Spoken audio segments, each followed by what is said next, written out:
Hello everybody, welcome to episode 82 of FoundersGyan and thanks for tuning in.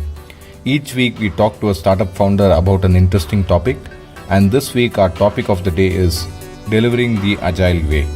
Our guest today is Saifuddin Khan, who's the founder of TechieJack. Do check out today's show notes at foundersgyan.com/EP82 and do check out our archives at www.foundersgyan.com. Are you ready? Let's go. Hello everybody, today we have a very special guest on the show. He is Saifuddin Khan, the founder of TechieJack.com, and we are going to talk today about delivering the agile way.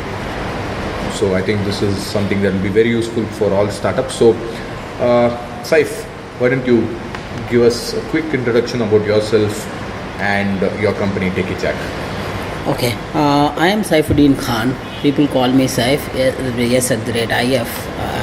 I come with about 17 years of experience in product domain, and I've worked across from smaller companies to huge MNCs multinational companies, and finally stepped into a startup arena now.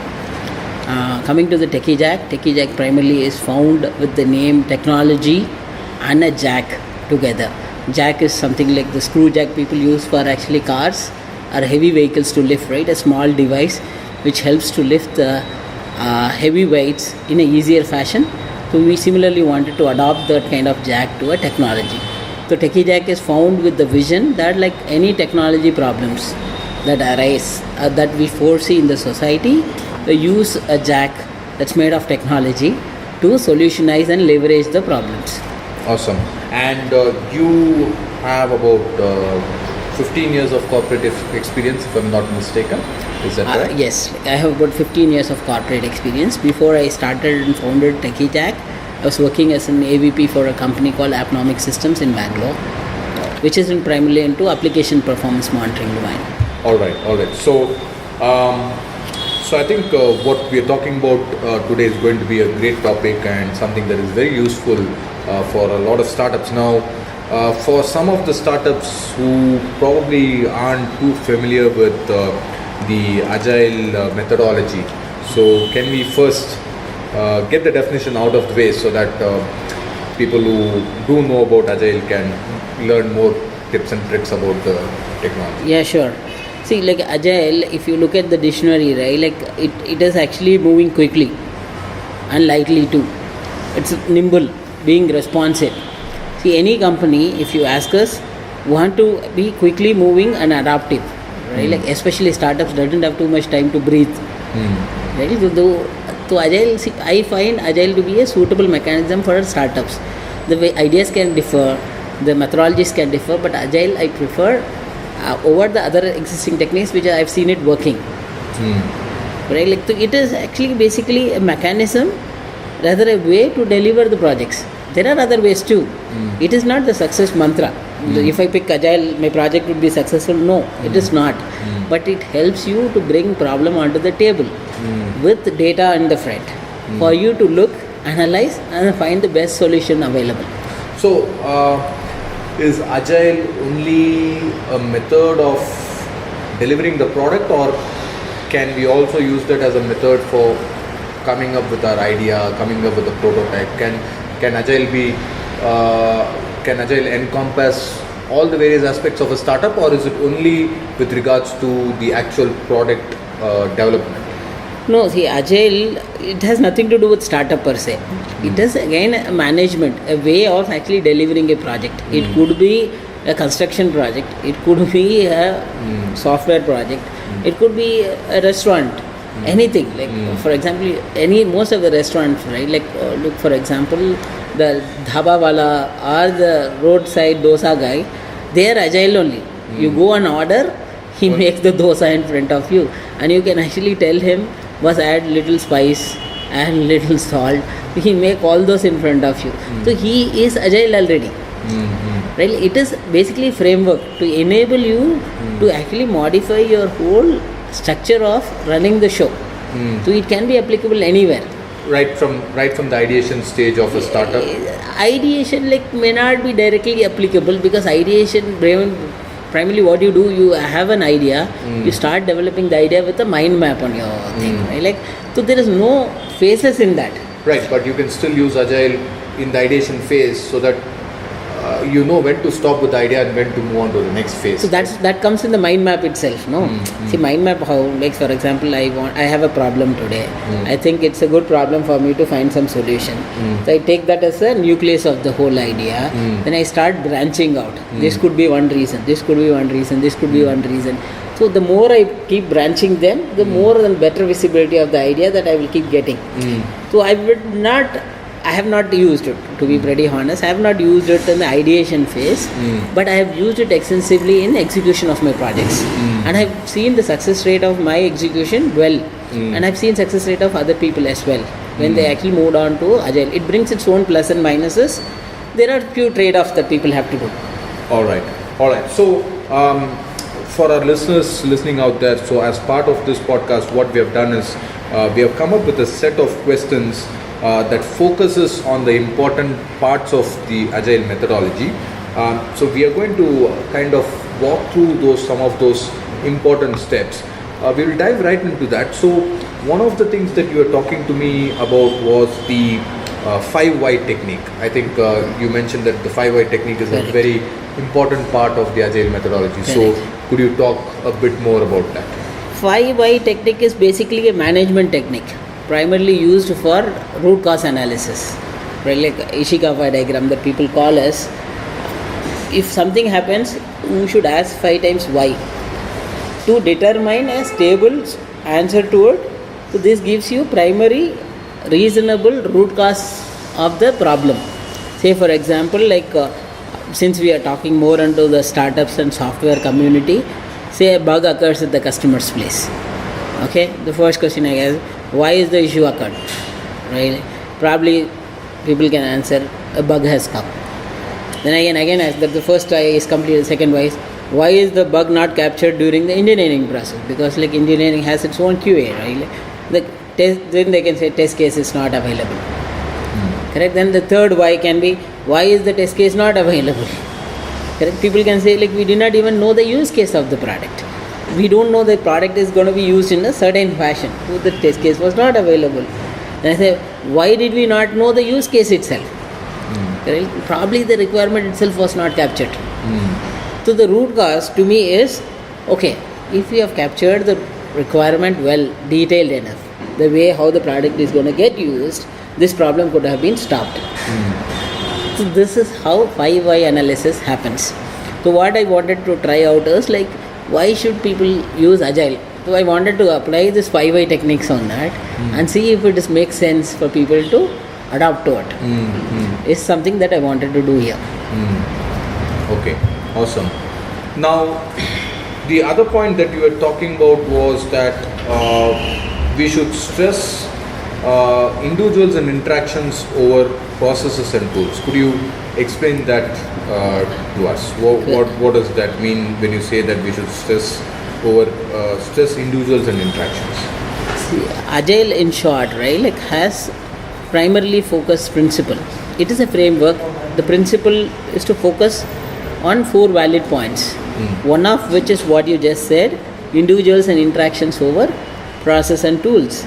See, what happens is, let's ask, okay, there are processes. Agile is not the only way I told you in the beginning, right? There are many mechanisms that people use for actually delivering a project. One of the famous one is waterfall, which was earlier used in long back, so like that. If you see what happens, there is a lot of stress that happens onto those processes. Requirement analysis has been done by the business analyst, and then there is a functional description document or system requirement specification, they call it SRS kind of stuff, all that in place, right? And then people kick off the project. And then end of the day, what happens? You deliver the project after 10 months, the requirement changes by the time. Maybe the guy who gave you the requirement itself is no more with the company. The new guy doesn't even know what the requirement was well enough. Right. So this overall changes to, it's not process that is important. It is the individuals and the interactions that happen between them. That is more. No, I'm not saying that process need not be there. Yes, process has to be there, but the stress has to be more on individuals and interactions. Every work, right, end of the day has been done by the people. Correct? A project leader is not the guy who is sitting and writing the code in the software industry. I'm going to relate more to the software industry here. So like, if I as a person estimating it, I give the estimation to the guy who see the code at the very closer level. The project manager would be at some 10,000 feet high. The program manager would be some 50,000 feet high. Right. So like, the guy who is very closest to that ground is the engineer, the developer. Right. If I give that matrix to him saying, boss, like, this is the problem, I want this solution to be done, he evaluating it himself would be much more closer to a ballpark figure that a project manager estimates, that a program management estimates. Correct? So like, we give more, and because he is said, the person himself says it's going to take about like say 20 man days or say 20 hours. He would ensure that it has to be delivered, because in his mind the clock would be ticking. So it is actually a cult on its own. So people will be self-organized. People will actually know that this has to be delivered on the set date, and they will work towards that. So that is why the focus is more on individuals and the interactions between the customer and the... see, there is a story, right? Chinese whisper. That's a management story, where like, one I tell something to you, you go and tell to another person, he goes and tells to another person. The final person receives a totally different requirement itself. Why do you have all those processes? So let the guy who works talk to the guy who gives the requirement, let them settle down, write the whole story, and then document it and deliver. So that is why it has to be more stressful, has to be given onto it. Okay, awesome. Now let's talk about some, let's get into some personal questions. So this is my favorite part. So can you tell me the best advice you have ever heard, and something that you try to say follow in your own life or business? The best advice I ever heard is like, actually do something that you love, you will not feel the pain. Really, especially this, most of the startup guys will understand. They must have quit their plush jobs, plush paying jobs, running behind the idea that they have generated and conceived. So they are sacrificing a lot. Right. They do have pain as well. Correct. But that pain does not matter much, because what they do is something they heartfelt. Nobody pushed you to do, right? Like in schools or exams, it's not exam, no. Like you have to pass through. Right. But people take that plunge to actually make it a successful one. Correct. There are a lot of pains they go through, but never ever people actually come back and show the pain here. In fact, the pain, one of my friend actually, he says like, there is so much of pain, but he enjoys those pain. Because if there is no friction, you won't find it actually enjoyable as well, right? Like it has to be some curvy ride. Plain ride doesn't excite you as such. Right. That's one of the best advices that I ever had. Okay, great. Now, I know TechieJack is about a year old, is it? It's about like year old, right? And so you must have had your ups and downs in this period. So can you talk to us about your worst entrepreneurial moment and the lessons you learned from it? Worst entrepreneurial moment is like, I actually conceived the idea somewhere last Jan. Okay. And then like, because like there's no money, right? Like I have to put my own money into it. So most of the work I was doing it on my own. Right? Like, so I would try to save every penny. You have to become a stingy guy. Like that's the first step, like to become an entrepreneur. Right. To see how you can save the cost. So once I get into some shape, I decided yes, like probably I need to hire somebody on. Right? Like so obviously hiring, it's a bigger task. Correct. Even bigger multinational companies actually fail there. Startups is not a different phenomenon there. So I hired a guy with a trust, and always I used to hire by giving some exercises, because that's the best way. You see on the job how they are performing, by giving all the resources they require. In reality, nobody by hearts and then does, right? Right. I hire somebody, he comes in, works for about 2 days. The third day, wanted to do some background verification of the guy. He just jumps and shoots the gun. saying, no, you cannot do background verification for me. So why? No personal reasons. Right? He said, no, I don't like my personal verifications to be done. It's something like, I feel that is the worst moment for any startup, because startups, how will they survive? Right. If they don't get the right people, Right. trustworthy enough, Right. that would Right. be a If huge the problem. person has nothing to hide. You're only going to do background verification of his previous roles or whatever. You're Correct. not going to dig into his personal Correct. life, right? Especially when you say that you don't have a certificates, you don't have experience certificates, and claiming that you have 12 years of experience, that's not done. Right. And one of the biggest learning that I heard is like you can be technologically superb, but that cost to the teamwork is very high, right? So I do not want to take that cost. So my advice would be like you can be technologically master, but if you don't know how to work within a team, please don't hire that kind of persons. And I think trust is very important, right? I Right. mean, more than technology can be taught, trust can't be taught, right? Yes. I mean, if somebody is not trustworthy, there's no point even if he's like Yeah, right, like, super programmer, right? Yeah, no, not worthy at all. Right. It doesn't worth the time. Right. Okay, great. Thanks for sharing that. I'm sure that was a little bit of a painful moment for you. Let's get back to our topic at hand, and we have a few more questions on that. So now, one of the points that when I was preparing for this podcast, I did a little bit of research on my own. Correct me if I'm wrong, but these are some of the things that I've read, and so I think it is kind of triggered my own curiosity as to why certain things should be done in a certain way.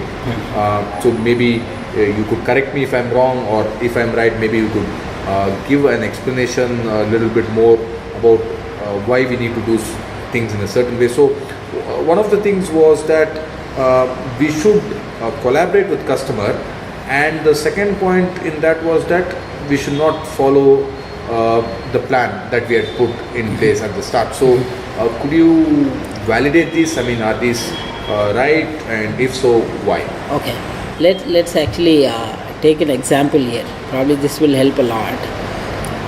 Let's take an example of a manufacturing industry. Let's say like shoes, right? Like assume I run a industry of manufacturing shoes.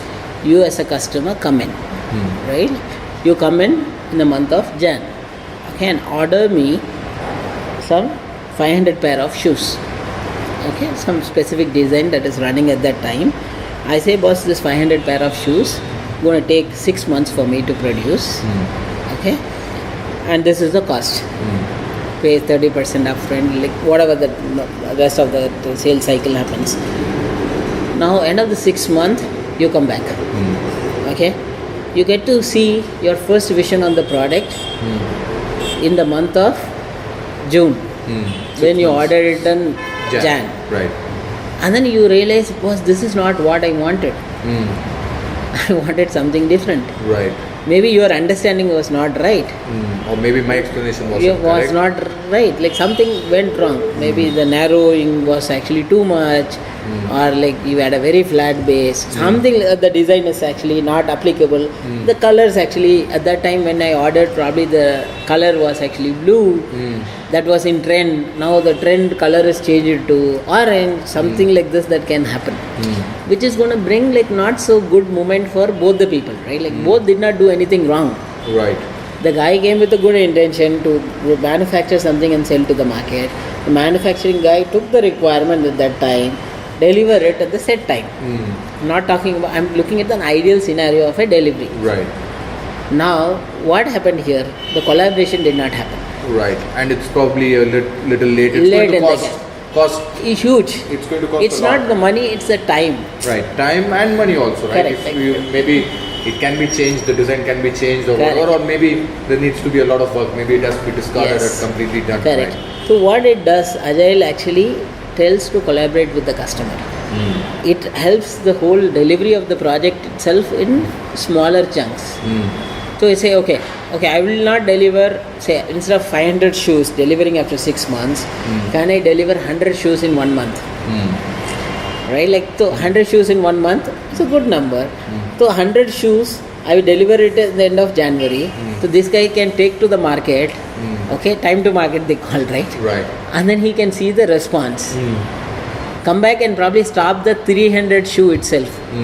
No, he need not even travel till 500 shoe. The cost and time for that benefit can be given to the customer. And any customer who can see this benefit, right, would definitely and would love to actually come on board with you on these processes. That is why we should collaborate with the customer. If you like this show, do follow us on Facebook and Twitter. The link is www.facebook.com/FoundersGyan and twitter.com/FoundersGyan. Both these provide you daily tips and articles as well as resources to help and inspire your startup. There are multiple tips per day. Some examples of these tips would be articles on the latest startups, growth hacking tips, how do you build team for startups, how to get funding, etc. So don't forget facebook.com/FoundersGyan and twitter.com/FoundersGyan. Okay, so I'm going to interrupt you before we go on to why we should not follow the plan. So in collaborating with the customer, so you took this from a manufacturing point of view, but from a, let's say, a software perspective, so there are two models. Ideally there is like B2B and B2C, right? So in B2B, you're working with another company, you're trying to deliver some product to another company. So what should be an ideal cycle time? Should it be like a weekly thing? Should it be a monthly thing? Or what do you think? It varies. There is no mantra to it. Okay, Right. so there is something called as an inventory cycle. They call it inventory cycle. Okay, this is a term coined by Toyota. Okay, they call it the time when a raw material takes. Okay, raw material is picked up and a complete product is shipped out. That cycle is called inventory cycle. Okay, it varies from industry to industry, Right. company to company, person to person. So there is no success or thumb rule to it. Right, but a shorter check-in time, I'm going to use the term check-in time, I don't know if that's the correct term or not, but a shorter time where you collaborate with customer is definitely better than a longer time. Would you err on the side of caution than See, Agile suggests its own timing. See, they say for any project that you picked up, okay. Again, I'm always relating to software. Right. Okay. If I want to code something different, I would mention that industry. Right. They suggest they call it sprints. Yes, sprints. Yes, not a check-in time. Sprints. Okay, they call it sprints. How short should a sprint be? Right. They say minimum actually keep it 2 weeks. 2 weeks. Okay. Maximum actually there is no end to it. You can keep 3 weeks, you can keep 4 weeks. But they suggest the shorter the time is, the better that it is to hear that responses back and then rectify it. It is like this, okay? You aim, say there's a bullseye, okay? You need to target it. Okay, you hit from a position called X, 100 meters distance, okay? Now if you hit, if it is not hitting the bullseye, it is not deviating in front of the board, no. It started deviating right from where it trajected itself. Right. Correct? From here it might have started 1 millimeter. Right. Correct? But when it reached the dartboard, Right. it might have reached some 10 millimeters. Correct. Correct? So I can actually see the deviation in the 1 millimeter distance itself would make much more sense to Right. me looking at the deviation at the 100 meter distance. Right. So that's why they started keep it shorter so that you can rectify. See, it always suggests a retrospective as well. Retrospective is primarily a platform sets where you can talk good, bad, how you can rectify the bad, make it as a good experience for you. So there is a learning that goes as a feedback into the next sprint. So that will happen. Right. So 2 weeks is the recommended time, and obviously based on the business criticality and stuff like that, it might be longer also. Some businesses wouldn't want a shorter sprint cycle because they cannot allocate the resources necessary to participate in the sprint and give the feedback, etc. But in the case of a B2C model, right, we will have an initial set of user base. We are trying to grow the user base from a B2C model.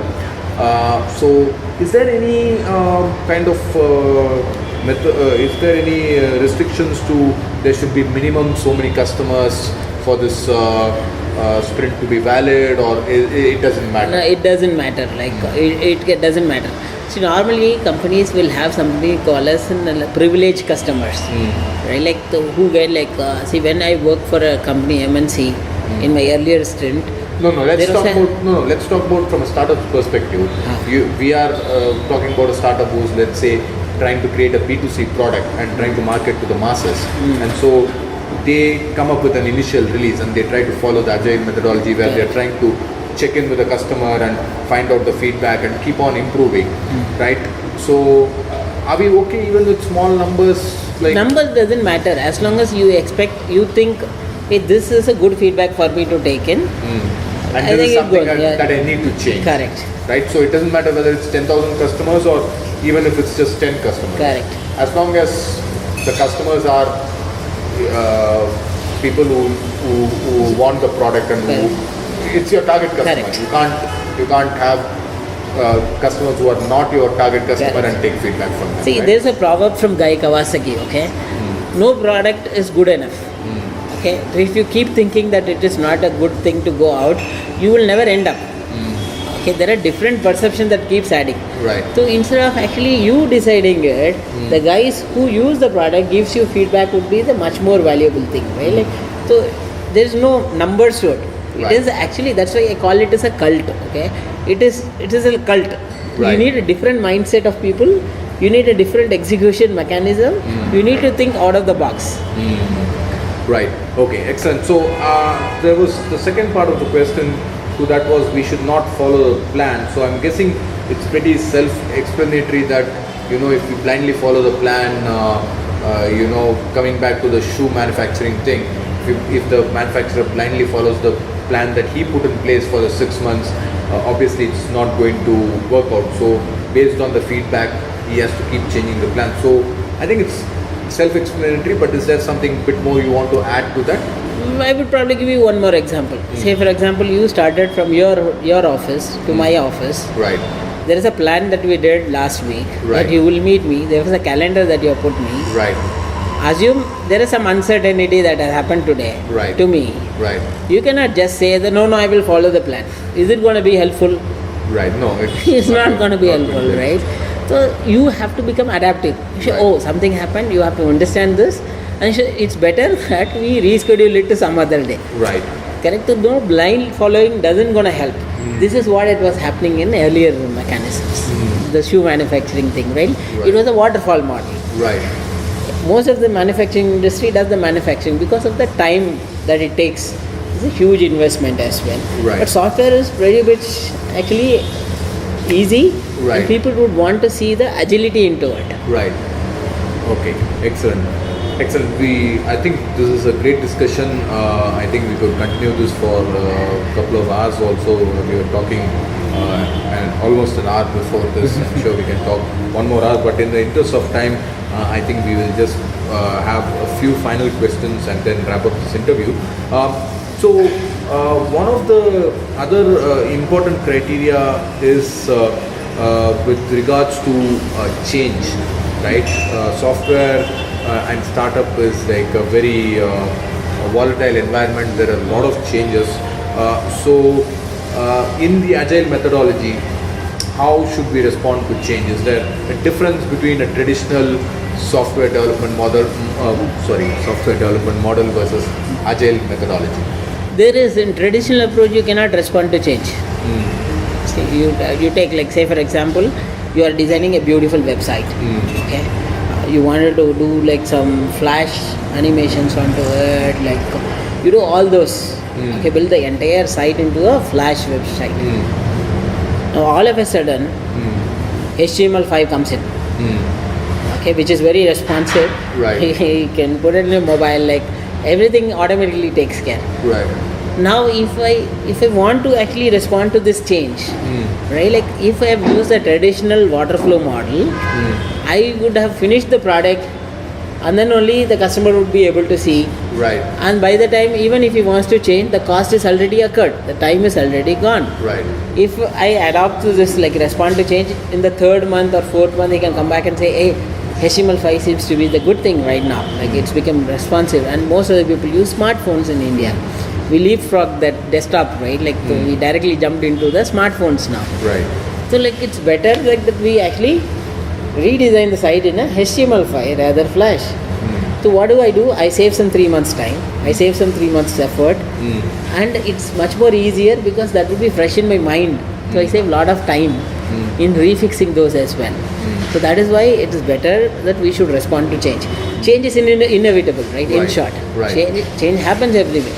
Right. Are we ready for the change? Right. And unless we follow Agile or some similar methodology, it is going to be very tough to respond to changes, right? Correct. So that's one of the reasons that why we should follow Agile or similar. Is there any similar methodologies to Agile? Agile is basically framework. There are many different mechanisms through which you can enable it.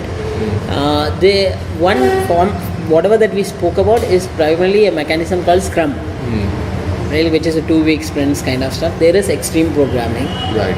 There is future-driven development. There is test case-driven development. There are a lot of other mechanisms, but the easiest and the best suitable and widely adoptable one was the Scrum.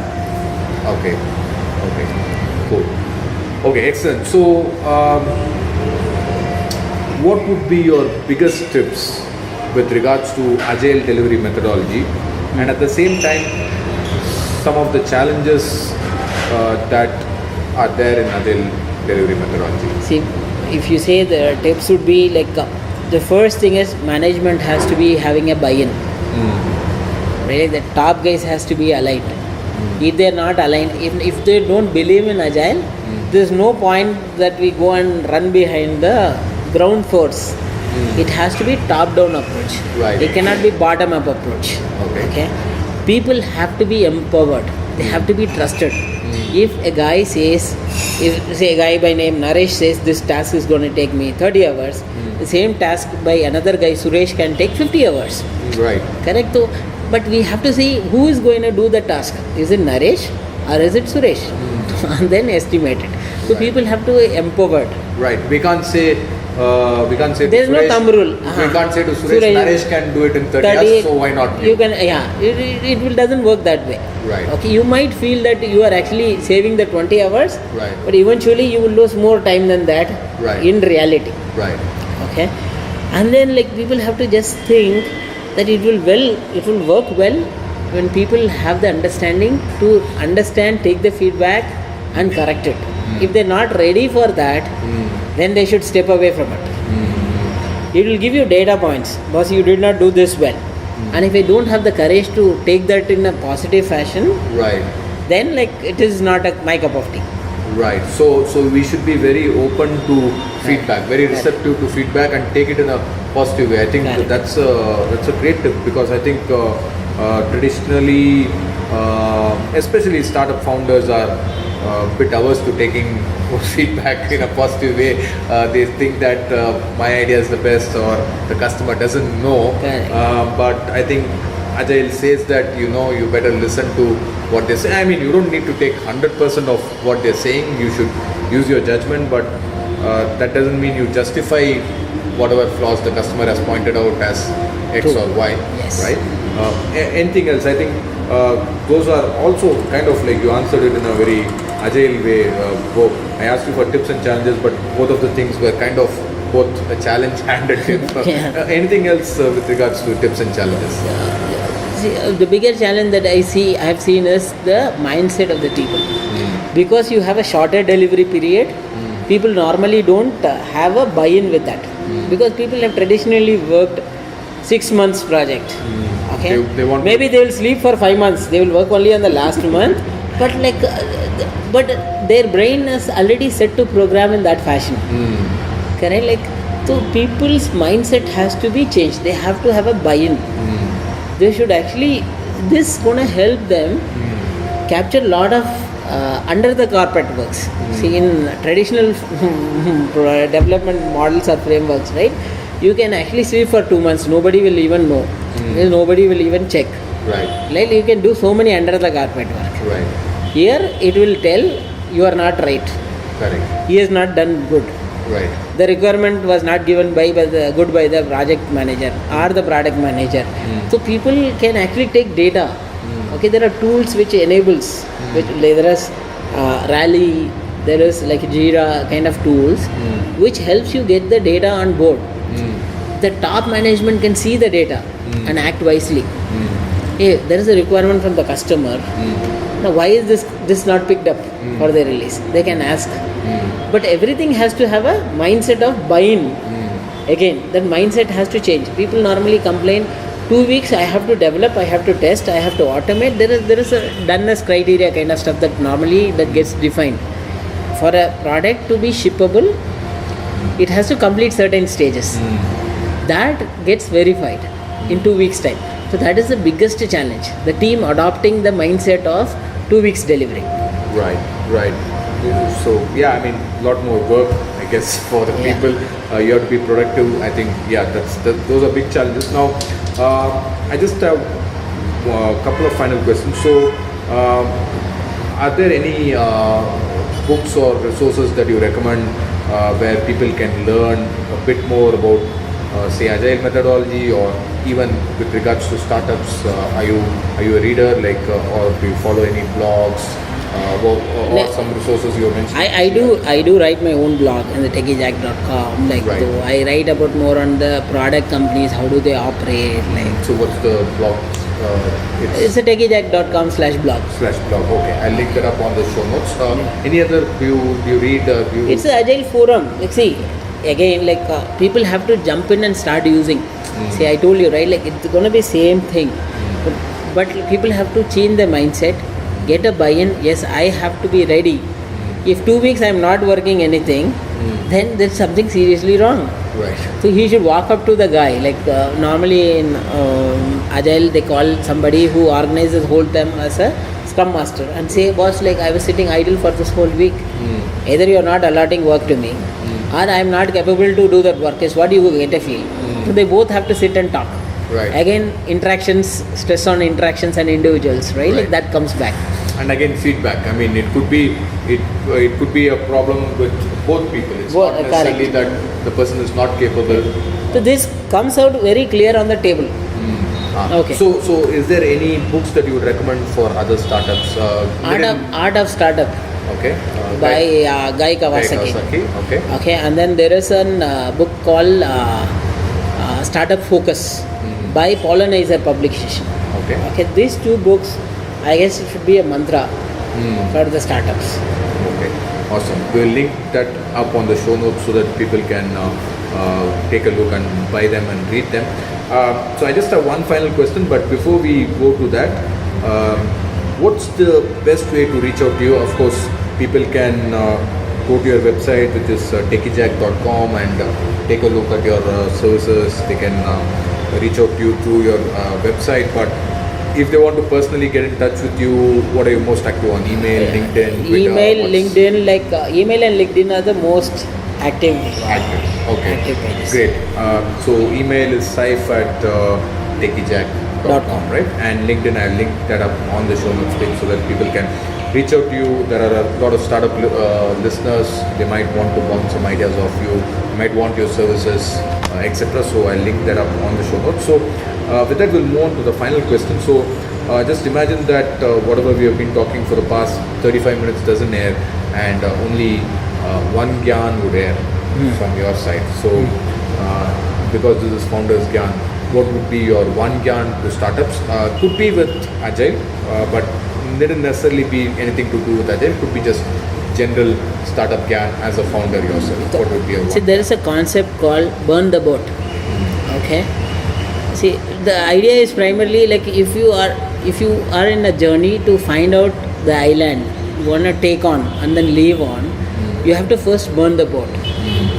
Right? If you have the boat with you, back in your mind you will always see there is an option available for me to exit. Right.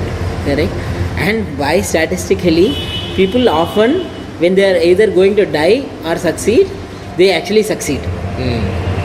Right? This is an excerpt from the book which I quoted earlier called The Startup Focus. Right? This should be the mantra for startups. They should just burn the boat. They should not keep other options open. Normally people actually think, should I keep my job aside, and then should I do part-time kind of stuff? That doesn't work that way. You have to just burn the boat, jump in, you would succeed, because you will not have other options than to raise money through this. Right. Excellent Gyan and advice, Saif. Thank you so much. It was great chatting with you, and I wish you continued success in your venture. Thank you very much. Same as mine. Pleasure is mine. There you have it, folks. Another interesting topic. We hope you enjoyed this episode as much as we did in producing the same. Do check out the show notes at foundersgyan.com/EP82 for links to all that we talk about on the show. Thank you for tuning in. We'll be back soon with another episode of Founders Gyan. Till then, stay inspired and do continue working on your own startup. And good luck on your startup adventure. Bye for now.